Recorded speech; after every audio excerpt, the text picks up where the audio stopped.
सभी मेरे साथियों को राजरत्न अंबेडकर की ओर से जय भीम, नमो बुद्धाय।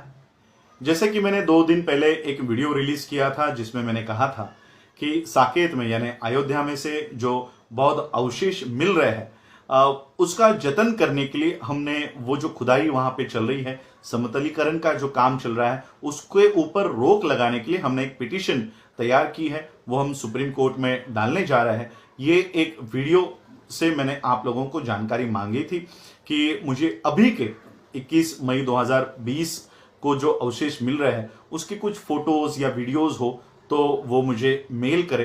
तो बहुत लोगों ने मुझे वो ईमेल द्वारा वीडियोस भी भेजे और फोटोग्राफ्स भी भेजे। तो आप सभी लोगों का मैं आभार व्यक्त करता हूं।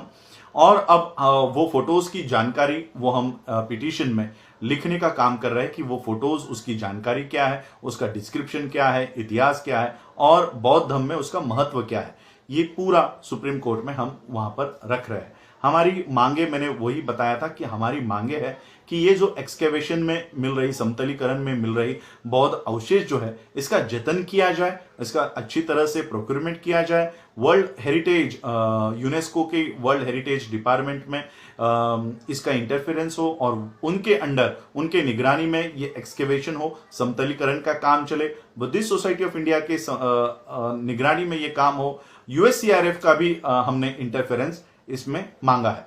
तो ये हमारी मांग है।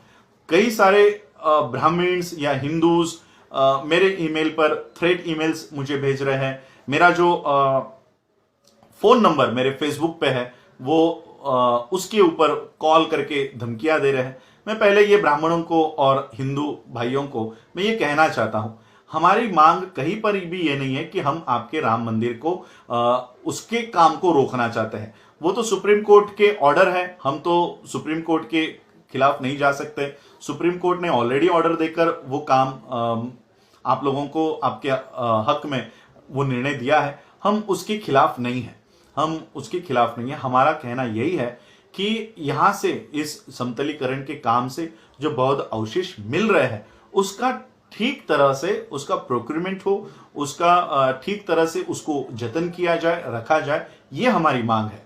मैं कई सारे बौद्ध राष्ट्रों में जाता हूं, वहां पर तो नेचुरल, नैसर्गिक तौर पर भी कोई अवशेष नहीं है। तो वो लोग आर्टिफिशियल बुद्धा को तैयार करते हैं और पूरा विश्व, पूरा देश, वो इकोनॉमी, वो टूरिज्म पे पूरा देश चलाते हैं। हमारे पास नेचुरल ये सब है, सब ये नैसर्गिक है कि पूरे जमीन से बुद्ध मिल रहे हैं। तो हम इसको जतन क्यों नहीं कर पाते? हमको तो आर्टिफिशियल बुद्धा तैयार करने की भी जरूरत नहीं है। अगर ये देश के लोग समझ जाए, हिंदू समझ जाए, ब्राह्मण समझ जाए, तो पूरा देश ये बुद्धा के इकोनॉमी पर चल सकता है, टूरिज्म पे चल सकता है। इतना बड़ा खजाना आप लोगों के पास है, इतना बड़ी संपत्ति आप लोगों के पास है, इसको क्रशर में डालकर आप लोग इसको तबाह कर रहे हो। मेरी आपसे हाथ जोड़कर विनती है, ब्राह्मणों से और हिंदुओं से मेरी विनती है कि बुद्ध के इन अवशेषों को इस तरह से नष्ट मत करो। ये कितने भी पैसे, करोड़ रुपए भी लगा दोगे तो भी ये फिर से नहीं मिलेंगे। और इसलिए मेरी आप लोगों से विनती है कि ये जो अवशेष है ये इसका जतन किया जाए। हम कहीं नहीं ये विरोध कर रहे कि राम मंदिर हम नहीं बनने देंगे। हमारा यही पिटीशन का हमारे दावा यही है कि वो सारे अवशेष, उनका जतन किया जाए, उन्हें ठीक तरह से रखा जाए। एएसआई यानी आर्कियोलॉजी सर्वे ऑफ इंडिया पर हमारा भरोसा कतई नहीं है, क्योंकि ये जिस तरह से सीबीआई काम करती है वैसे एएसआई काम करती है। तो हमें पता है ये किन की बातों के ऊपर काम करेंगे। इसलिए हमने यूनेस्को के इंटरफेरेंस का बात रखा है, यूएससीआरएफ के इंटरफेरेंस का बात रखा है। तो यही हमारी अपील है। दूसरी एक बात मैं आप लोगों को और बताना चाहता हूं।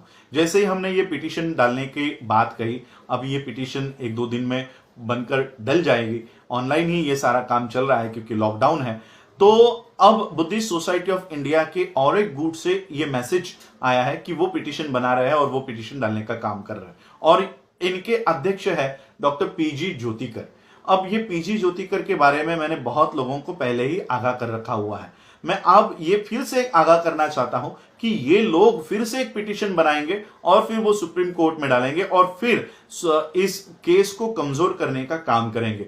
ये जो डॉक्टर पीजी ज्योतिकर है, 2001 में ये इसी राम मंदिर के निर्माण में जो रैली निकाली जा रही थी, जो लाल कृष्ण आडवाणी ने रैली निकाली थी, ये डॉक्टर पीजी ज्योतिकर उस रैली को स्वागत करने के लिए वहां पर खड़े थे। और ये टाइम्स ऑफ इंडिया ने कहा है, मैंने 2001 में तो मैं पढ़ाई कर रहा था, मैं मेरे ख्याल से 12th में था, तो मुझे पता भी नहीं है ये कौन है, मैंने अभी ये पढ़ा था और ये न्यूज में आप लोगों के लिए नीचे दे रहा हूं। ये क्या है न्यूज, टाइम्स ऑफ इंडिया की न्यूज है और आरएसएस की रैली को ये संबोधित कर रहे थे और इनका उल्लेख किया गया है वीएचपी टॉप मोस्ट लीडर, यानी विश्व हिंदू परिषद के top most leader doctor PG Jyotikar. तो ऐसे लोग भी अपील कर रहे हैं कि हम सुप्रीम कोर्ट में याचिका डालने जा रहे हैं। मैं आप लोगों को, समाज को आगाह करना चाहता हूं कि ऐसे लोग अगर इस युद्ध में अगर उतरते हैं तो ये घर के भेदी ये लंका को ढाने का काम करेंगे। तो ऐसे घर के भेदियों से हम लोगों को बचना है। और सिर्फ ये एक उदाहरण है, ऐसे कई सारे संगठन, कई सारे नेतागण इसमें कूदेंगे जो आरएसएस के फंडिंग पे और कांग्रेस के फंडिंग में काम करते हैं। तो हम लोगों को बचकर, मैं भारत के और विश्व के सभी बहुधन के संगठनों को और जो सच्ची लीडरशिप है उनको मैं आह्वान करना चाहता हूं कि एक साथ होकर हमको इस आंदोलन को हाथ में लेना है और सुप्रीम कोर्ट में डट कर हम लोगों को लड़ना है। हमारी मांगे कहीं पर भी नहीं है कि हम राम मंदिर नहीं बनाने वाले, हमको उस झगड़े में पड़ना ही नहीं है। आप मंदिर बनाओ, वहां मस्जिद बनाओ, जो चाहिए वो बनाओ, हमको उससे कोई लेना देना नहीं है। हमारा मतलब सिर्फ 2500 सालों पहले सम्राट अशोका के समय के ये जो रेलिक्स है, ये जो अवशेष है, उसका जतन हो, बस इतना ही हमारा कहना है और यही हमारी मांग है। तो इसके लिए सभी विश्व के लीडरशिप ने और संगठनों ने, बौद्धों के संगठनों ने, अंबेडकराइट्स ऑर्गेनाइजेशंस ने साथ मिलकर हमको ये लड़ाई लड़नी है। जो भी बेस्ट से बेस्ट लॉयर हम वहां पर लगाएंगे और ये जो जीत है वहां से हासिल करेंगे। इस तरह से हमको ये काम करना है। आप लोगों ने मुझे सुना, उसके लिए आभार, धन्यवाद। जय भीम, जय भारत, जय बुद्ध।